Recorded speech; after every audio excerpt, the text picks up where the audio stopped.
Shalom a todo o povo da Graça Divina. Nosso muito obrigado a todos que acompanham-nos a partir das nossas redes sociais e o nosso canal Igreja Graça Divina TV, o nosso Facebook, Igreja Pentecostal, o nosso TikTok também, o nosso Instagram.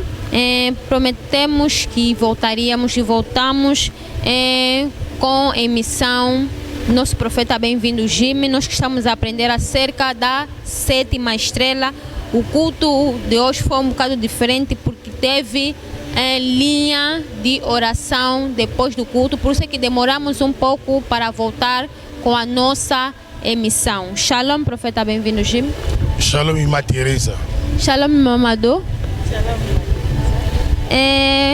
Profeta, bem-vindo. Acerca da realidade do livro de Isaías, capítulo 52, versículo 13. Como um verdadeiro cristão, junto com essa 4ª lei, que é a lei da grandeza e do crescimento, como nós devemos revestir nas nossas vidas como um verdadeiro cristão?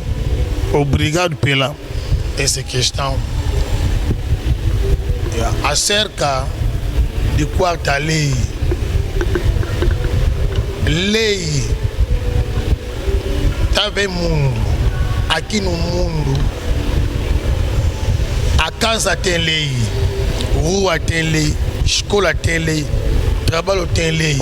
Mas cristão não sabe que tem lei aqui na terra. Essa lei está a governar essa terra.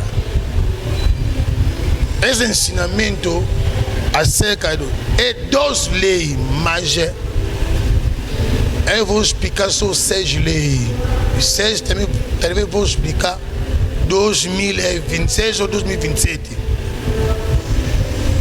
Acerca da 4ª lei, é a lei da crença e do que do grandeza.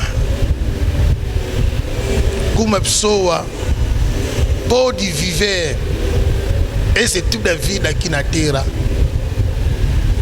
É fácil. Primeira coisa é conhecimento. Conhecimento faz que a pessoa sobe, a pessoa vence, a pessoa vai à frente. Mas quando não tem conhecimento, a pessoa morre cedo, a pessoa sofre, porque o conhecimento é a parte de libertação. Muito cristão está a orar, está a servir Deus, mas seco. Não sabe como pode se tornar grande. Aqui na terra, todas as coisas Deus já colocou na frente do homem. Homem nunca vai orar que Deus me abençoe, não. Deus me dá casamento, Deus me dá assim. Até eu explico a ser o destino. Explico como é destino corre de pessoa. Muito cristão está a sofrer. Ofereceu a glória, sucesso,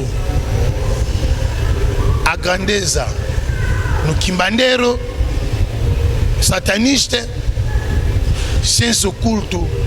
O cristão está a receber só aquele pequeno. Mas essa é toda a realidade. É pela nós todos. Porque nós todos somos filhos de Abraão. Porque quando Deus está declarando a Abraão, Deus diz que tudo que vai sair nas tuas coisas vai ser abençoado. Porque árabe fica abençoado? Porque muçulmano, judeu, mas cristão, lusofone, cristão francofone, lingalofone, sofre. Por quê? É falta de conhecimento. Essa lei do sei que está governando a terra é pela ter conhecimento no todo o mundo. Quando tu estás a servir Deus de verdade, tem que saber que tem promessa que Deus promete pela todo servo. Um servo tem 4 promessas básicas, segundo Isaías, capítulo 52, versículo 13, em língua francesa. Em língua portuguesa, versículo 12. Essas 4 promessas é para cristão e não servo de Deus. Por isso, eu estou a explicar todo cristão no mundo inteiro, de Cabinda Kunene, aqui na África, no Congo Democrática. A vida de um cristão não é vida de sofrimento, mas cristão sofre falta do que de conhecimento. Conhecimento na graça divina é gratuito, não está cobrar nada, tudo é gratuito. Mas abra teu coração, que aquilo que nós estamos ensinando aqui na graça divina vai virar rede da sua vida. Eu usei uma linguagem naquele mamãe queria ir comprar bombom, mas disse não vai ter bombom, fuba de bombom, não vai ter. Eu disse, mamãe, em nome de Jesus Cristo, meu Deus, eu servi. Mamãe, você não vai chegar até domingo. Você vai encontrar já boa de bombom ali para te esperar. Até você vai faltar lugar. Vai fazer até dinheiro para comprar, porque até o dinheiro é pouco. O produto vai ser de margem. Eu uso o quê? Uso essa lei. Essa lei usou. Declarou na vida dele. Viu a verdade. Porque cristão também pode declarar. Porque você servo de Deus, está servindo Deus com negatividade. Você servo de Deus, está servindo Deus com murmúrio. Eu sempre, toda hora, eu sofro. Não, sofrimento é normal. Sofrimento não é barreira. Prova, dificuldade é caminho de todo cristão. Quando estou passando nesse caminho, mas meus olhos espirituais vão olhar as coisas espirituais, não vão olhar as coisas da carne, porque as coisas da carne vamos abandonar a fé. A fé é batalha, mas nossa fé é espiritual. Nossa fé para ganhar reino do céu, para ganhar promessas celestiais, não para ganhar as coisas materiais. Material, não vou procurar, vai me seguir sozinho, porque à minha frente, todos estão comigo. Vou declarar só em nome do Cristo. Me acompanha, acabou. Esse ensinamento tem muito segredo, vou explicar. Mas dia de hoje passou mesmo coisas muito boas no programa de hoje. Deus te abençoe em nome de Jesus Cristo. Merci na batu nyonso o balandaki kilti na biso. Tokomi na tangu ya émission na biso pona journée à lelo dimanche 14 septembre. Toza awana mosali na Nzambe. Bonsoir prophète Benvindu. Bonsoir maman Mado Tumba. Toza ici na journaliste na biso Teresa. Bonsoir Ima Teresa. Bien aimé, lelo tozaka na 7 étoiles. 7e étoile eza étoile oyo ko servir Nzambe. Tangu mutu ozo servir Nzambe, il faut yeba ke ozala na ba critique ebele, ozala na ba kobandolanse o maloba mabe, il faut ozala makasi pona ko servir Nzambe, il faut ndima humiliation. Tango kondima humiliation wana Nzambe ako pesa yo ba capacité pe ako former yo yango nde ezali réussite ya vie pona muto avancer na vie. Yango question à liboso to retourna et pas à mosali ya Nzambe. Bonsoir encore prophète Benvindu. Bonsoir Mamadou Tumba. Prophète, question liboso ezali expliquer peuple de Dieu Exode 23, 25 pour Bazolo Belango mingi pe o expliquer lisusu ndenge nini mutu akoki kofongola page ya vie na ye. Ça va, merci. La question autour non, bah non, expliquer Exode 23, 25. Exode 23, 25. Eza maloba oyo Nzambe atiaki na monoko ya Moïse. Parce que Moïse alaki serviteur. Oyo Nzambe pona a libérer nation Israël na boumbu ya Pharaon. Donc il y a les libérateurs. Il y a Israël mobimba. Na esclavagisme pas ya Pharaon. Moïse azali mutu a servi Nzambe na bosolo. asaleli nzambe liboso après nzambe ekopambola ye après. Mais lelo tozomona mutu aye na évangile kana koya na yemba moko na musala ya nzambe pense ya okende France, ya okende Belgique, États-Unis, pense ya okende Portugal. Mais wapi baluwa ya koservi nzambe eza te. Nzambe aza zoba te.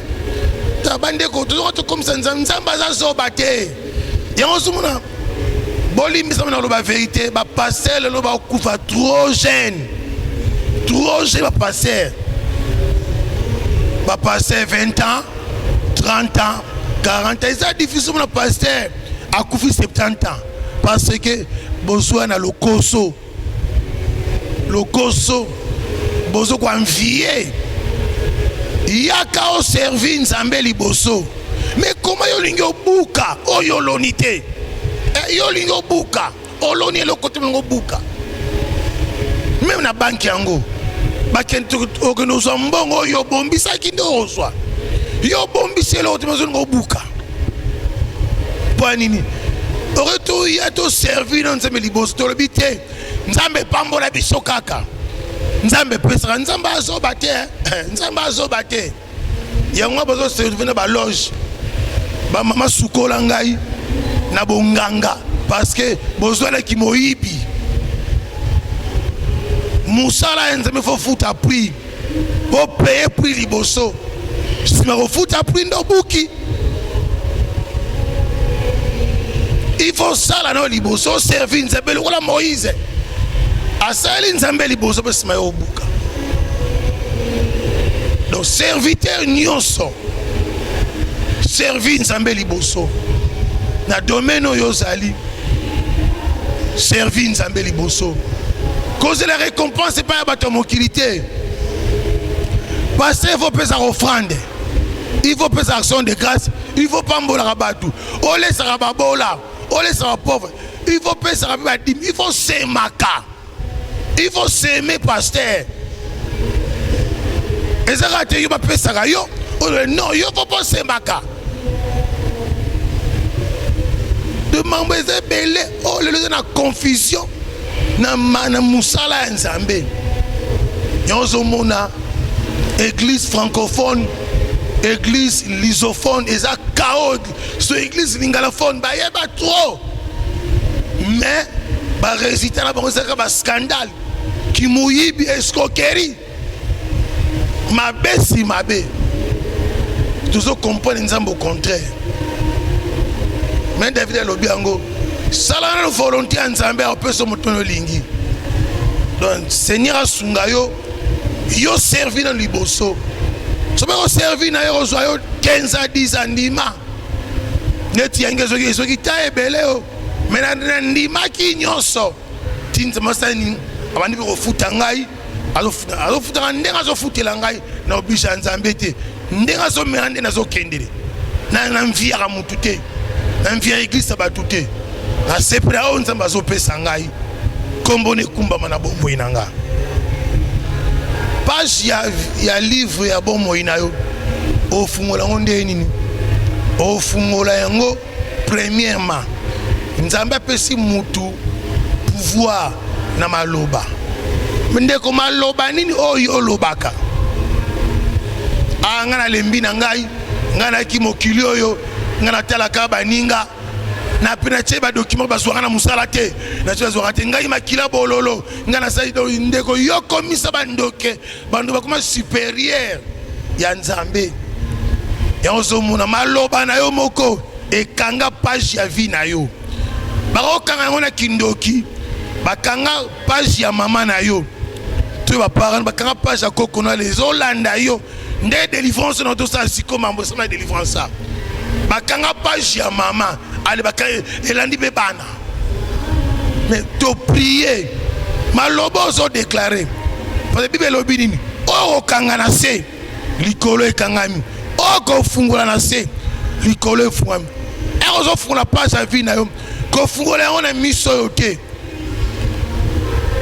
ozo loba malobo ozo loba atomoni yango te ndima yango kati na yo ndima yango na motema na yo ke on azoloba lobi to lelo esielati nzoto chrétien kozala matérialiste te mais ezala mutu ya foi eza ba œuvre physique te foi eza ozomona ciel mais awa na mabele. Donc sujet de prière wana c'est introduction moi na loba mingi date pendant ko lobela yango non makambo se bele foto otosambela donc na folika muke ezali première étape ya kofungola page à vie eza maloba na yo liboso première étape ya wana kola pambolo. Merci. Obrigado, profeta, bem-vindo, Jimmy. A minha segunda questão é mesmo acerca perdão, como nós devemos, o profeta deu o sujeito de oração que todo mundo deve abrir a página da sua vida que foi trancada. E o profeta também orientou que segurássemos algo simbólico que representasse a nossa oração. Como nós devemos entrar no mundo espiritual, porque o profeta tem nos ensinado que a oração é algo espiritual. Como nós devemos entrar em oração para nós abrir a página das nossas vidas que foi trancada, profeta? Obrigado por essa questão. Primeira coisa, a pessoa vai abrir a página da vida dele. Primeiro ponto é a palavra. Dentro da língua sai a vida, sai a morte. A sua língua vai declarar a vida na sua vida. Aquilo que você vai declarar é aquilo que vai virar realidade. A segunda coisa, ponto de contato. Porque quando Eliseu foi na casa daquela mulher da serva que o profeta faleceu, mas deixou dívida. Eliseu perguntou na mulher, na tua casa tem que? Ele disse que tem só um bocado da gente. Ele disse, começa a despejar na cada habitão. Ele despejou, aí que ele foi ponto de contato. Despeja na cada habitão, fecha a sua porta. Ele fez segunda palavra de homem de Deus. Ele despejou um bocado da gente. Aquela gente encheu toda a bidão, encheu. Quando a mulher disse que não tem mais lugar, a gente também não tem mais lugar, parou. Nossa palavra vai funcionar com aquilo que vocês têm. Por isso nós fizemos, igreja, povo de Deus, esse trabalho de hoje vai libertar muita gente, vai libertar muita família, esse trabalho, porque essa ainda é uma introdução. Estamos acompanhando com lei da terra. Muda Seva hoje estava mesmo muito mal pelo trabalho que passou hoje. Deus te abençoe em nome de Jesus Cristo. Merci, prophète, Naba éclaircissement sur Sala. Deuxième question, ezali na quatrième loi. Quatrième loi, ezali loi ya croissance et ya grandissage. Naba loi nyonso pesa biso première loi, deuxième, troisième loi, au pesa biso ba mot de passe. Mais la quatrième loi tozana mot de passe te. Sko ba loi o eza ko servir biso na nini? Merci la question. Na personne mot de passe parce que loi oyoyo. Même explication ngeza mukie. Na lobi bien que na développement makasi mercredi. Na pesi mot de passe parce que li loi moko o ekangi ba pebele. Ba chrétien ba zo souffrir. Bazana ba église. Le ba passer ba koti ba loge, ba koti ba manger, ba ki ba sukola bango à cause de loi ya croissance na grandissage. Pour le ministère école et c'est une cité. Et c'est une yeba kotambola na nzambe. Mot de passe on a opé sango mercredi. Parce que on préparer si quand même prière nango. Prière une explication nango. Na opesa ngo mercredi na pesi vendredi pour na chena loi moyo biso ka 3 séances dimanche mercredi vendredi to ici esangani na étoile ya koservi nzambe. Ezali loi oyo evandi mingi si ba bien matériel, evandi mingi si prospérité, evandi mingi. On expliqua qui comment destiné zalaka, comment ba te belé babali mabala destiné basi ebeli mbala ebeli bazo souffrir lelo mobali a dessin vie na ye des fois azo sepela côté mususu parce que ayoka ki voya ya nzambe te ayeba ki loi ya croissance na kanisa te abali na sentiment yango zo futa pri lelo ezana secret mo ezana kationa si mabele na lobeli muke mais na ko développer ngo mercredi na pesa mo de passe nango teme prière bimisi na ebike nzambe asunga ba santu nyonso bola na canal na biso ngawa na kosa na makambu te na kosa na prophétie te ezate ke bat ba rosa le beleza te pour prophétie zangi te zana hotel obia na olobate nzambe na lobato sambela ramba mo to sambela kaka eza loi oyo oyo ko fungo l'espace na yo et fungo l'espace de poil et matisi yo et travailler ndeni et fungo l'espace après le tombolo likolo et ennemi na soya atali o make un espace ya Gaïa et poser sommet de toutes les deux positions yo tondi moi sakanela yo ezate eza loi oyo et ko bota binemi ebele na vie abatu parce que chaque bénédiction grandeur succès binemi basanidi bakoya toujours batala nini oyo zali okomi ndeni bonheur nyonso ebengaka toujours batu kola pambola yo merci. Obrigado mais uma vez, profeta, bem-vindo, Jimmy. E a última pergunta, e não menos importante, acerca da linha de oração. Hoje o profeta fez um culto diferente, preferiu deixar algumas pessoas que é para passar nesta linha de oração. Nós estamos a fazer a oração de sangue que está a fazer sair muitas realidades e algumas libertações também impactou muito o profeta. O profeta sentiu muito acerca de algumas famílias que passaram aqui na libertação. O profeta, bem-vindo, Jimmy, quer comentar acerca de algumas libertações que se passou aqui na Graça Divina. Obrigado pela essa questão. Essa é a linha de oração. Todo conselho, todo cristão,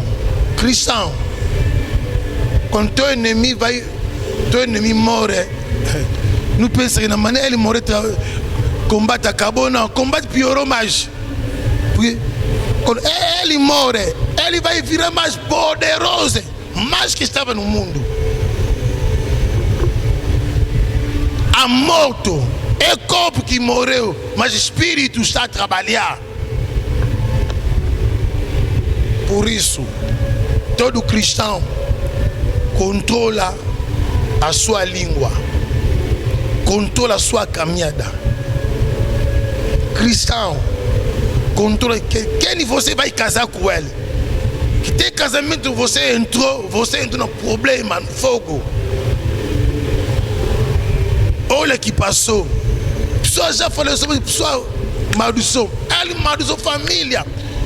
Família também não é família dele, mas ele destrói a família do outro, porque ele usou a palavra. Na maneira que aquela família não sabia o valor da palavra, a palavra é vestir corpo. Hoje recebi a libertação acerca dessa lei, mas é uma realidade, é muito triste acerca da libertação de hoje. O Espírito falou muita coisa. Outra libertação é daquilo que aquela família venceu hoje, não lhe conhece mais, lhe deu profecia. Ele queria ir, uma vez disse, não vai, guarda ali. Passou na oração, aquilo que ele profetizou, saiu a verdade. Se tio, ele casou. Irmã daquele, irmã menora da mãe daqueles irmãos. Ele vendeu irmã dele no primo. Agora o primo casou com a mãe, casou mais com as duas filhas dele. Ele destruiu essa família. Irmã tem 5 filhos, também 5 pais. 5 filhos, 5 pais.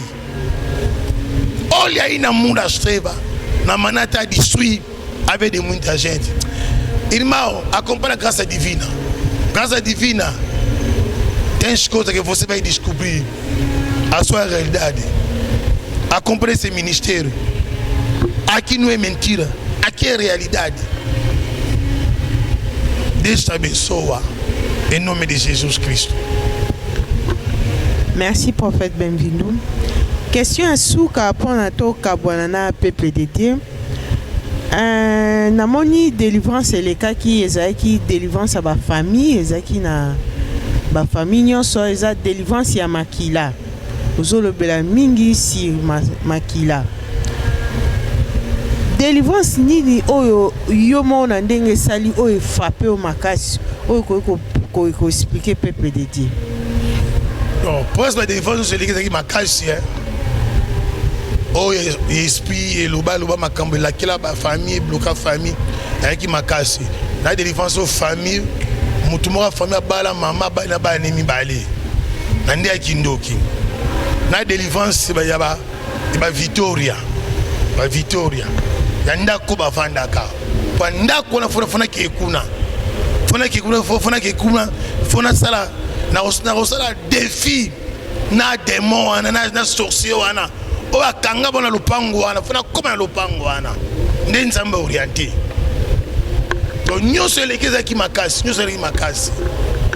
parce que na sala ngona première étape puis ngo service 19h na délivrance nde on a biso bénédicta ba bloquer matoi ayuko yoka lisola bonete lisola bola mpa kanga matoi délivrance a épée ezaki makasi nyonso le kilo daki makasi malgré tout eleki kana entrer na Facebook na ba image ezati na o eza na image ba prière to sali eza makasi donc na ba nyonso lelo ezaki makasi ko la pambura yo merci.